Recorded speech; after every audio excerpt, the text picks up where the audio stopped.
we believe that some stories, well, they must be challenged. Absolutely. Not because they're flawed, but because fiction, even a high-octane thriller, can be a powerful tool for understanding our world. It's a way of mapping the moral architecture of reality, and that's our mission today, really. A continued inquiry into how stories illuminate moral truth and human reasoning. And we're looking at a story that really forces you to confront some uncomfortable truths about allegiance and justice. We are. The subject of our critique is David McCloskey's spy thriller, The Persian. And this book, it doesn't just deliver suspense. It dives right into that dark space where truth, justice, and modern conflict all collide. And a novel this complex, one that's dealing with shifting loyalties between Israel and Iran. It needs a careful approach, so we've structured our analysis. Right. We're using a critical thinking framework, borrowing from intellectual ethics, which helps us map the story's insights to its own evidence. We want to see where the principles and actions just don't line up. It's like a logical audit of the author's claims. And before we jump in, just a quick note for you. You are experiencing a unique two-host AI conversation, and it's powered by Google's notebook, LM. We're here to guide you through the intellectual framework of this narrative. So let's start with the question that really gets to the book's emotional and ethical heart. Okay. What does this story claim about justice when, innocence alone isn't enough to protect the innocent? That is the tightrope this entire story is walking, isn't it? Yeah. The central conflict forces you to accept that once you're in that shadow world. Your past, your family. Everything, your very identity can be weaponized against you. And that leads us straight to the protagonist, Kamran Esfahani. He's an Iranian Jewish dentist raised in the safety of Sweden. Right, he's an outsider. Totally. He's forced into espionage, and what makes him so compelling is that he's an unwilling participant. He starts with a moral baseline that the spy world immediately starts trying to erode. His introduction sets up the core claim of the book, really. The Persian argues that in the world of intelligence, truth it's inherently unstable. It's a tool and a liability at the same time. Exactly. It's a double-edged sword that cuts both ways. And there's a deeper human element here, too. The narrative suggests that in these conflicts, the drive for vengeance and the desperate need for forgiveness, they can end up sharing the exact same stage in the human heart. Like two sides of the same traumatic coin. That's a great way to put it. Thematically, then, the novel becomes this searing examination of the endless cycles of violence between Iran and Israel. Kamran's decisions. They directly show that tension between just trying to be a good person and simply trying to survive. Which forces a really critical civic question, doesn't it? Is justice even possible when these big, overt conflicts are just covering up older, deeper moral wounds? Wounds that society has refused to heal. McCloskey really uses the spy world to probe those fissures. Let's get into Kamran's moral evolution, because it's not a journey of heroic transformation. It's more of a slow, painful degradation. It is. He starts off driven by the most basic things. Yeah.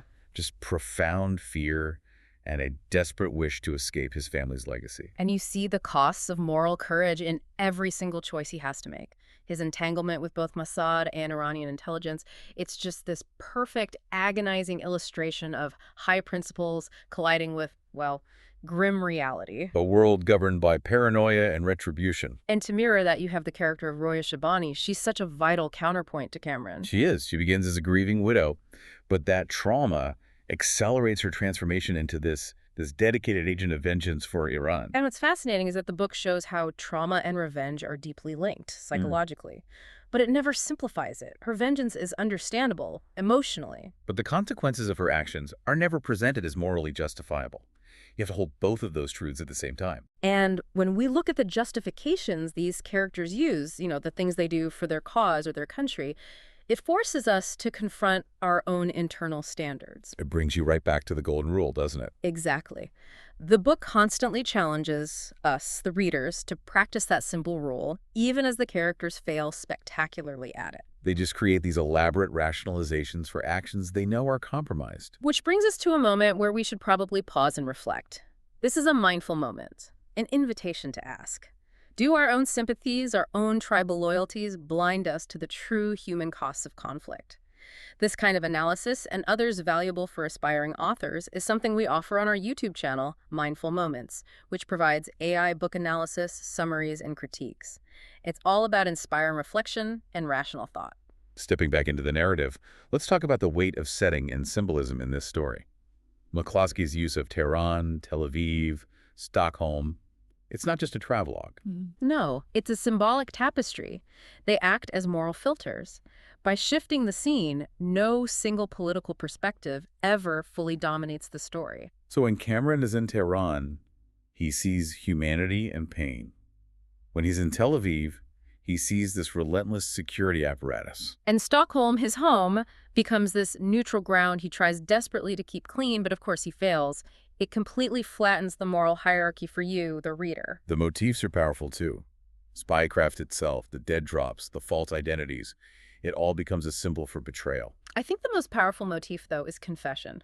Everyone in this book is forced into a confession of some kind, revealing a secret, admitting a weakness. A past failure. And the confessions are never pure, are they? They're always tainted by strategy. Always. When an operative confesses, they're also trying to get something. It makes you question if true transparency is even possible in their world. This leads right to the emotional reasoning in the plot. Fear and empathy aren't just feelings here, they're firmisak. They're forms of strategic reasoning. Right.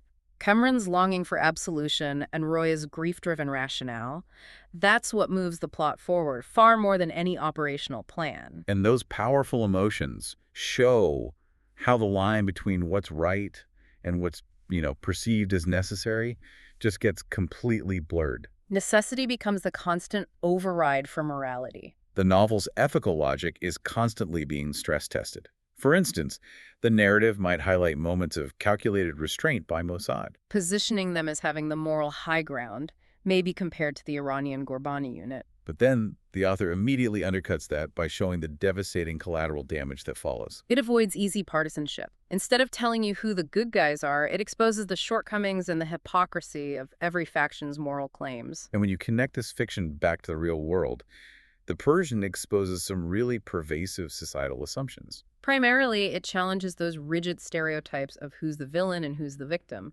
It forces you to see the shared cycle of pain. There's also that subtle assumption that high-tech prowess somehow equates to moral righteousness.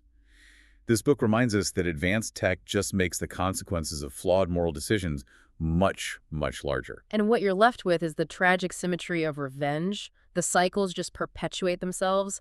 McCloskey draws some unsettling parallels to real history, too, like Iranian efforts to infiltrate Israeli intelligence. So the fiction feels incredibly close to reality. It does, and when you put that intense moral tension up against principles like justice and liberty, like those in the U.S. preamble, the novel just lays bare how fragile those ideals are in practice. Philosophically, the book doesn't absolve or condemn anyone. Instead, it just keeps asking, can ideals like justice even remain meaningful when they're under direct existential threat? And it's all supported by this remarkably self-consistent logic. The plot, the characters, the theme, they all reinforce the book's claim. In a shadow war, every confession is also a self-indictment. So, a balanced evaluation. Yeah. I'd say The Persian succeeds brilliantly. Its character arcs are multidimensional, the tradecraft feels authentic, and it is absolutely willing to dramatize ethical complexity without offering you any easy answers. And where it might falter, and there are maybe a few moments where a flicker of bias creeps in, it still sustains a vital conversation around truth, justice, and the limits of empathy when survival is the priority. So the book's enduring lesson, without giving anything away, is really an invitation. It's an invitation for you to reflect, rationally and ethically, on how justice is constructed and how easily it's compromised, both on the page and in the world beyond it. It all boils down to one final provocative thought, really. If the only way you can seek justice requires you to commit acts that are fundamentally unjust, have you really won? Or have you just become a mirror image of your enemy? Click the link on screen for the in-depth analysis, subscribe, share, and continue thinking rationally, one story at a time. See the many genre-based book podcasts at Mindful Moments. Subscribe and nourish your mind on the go.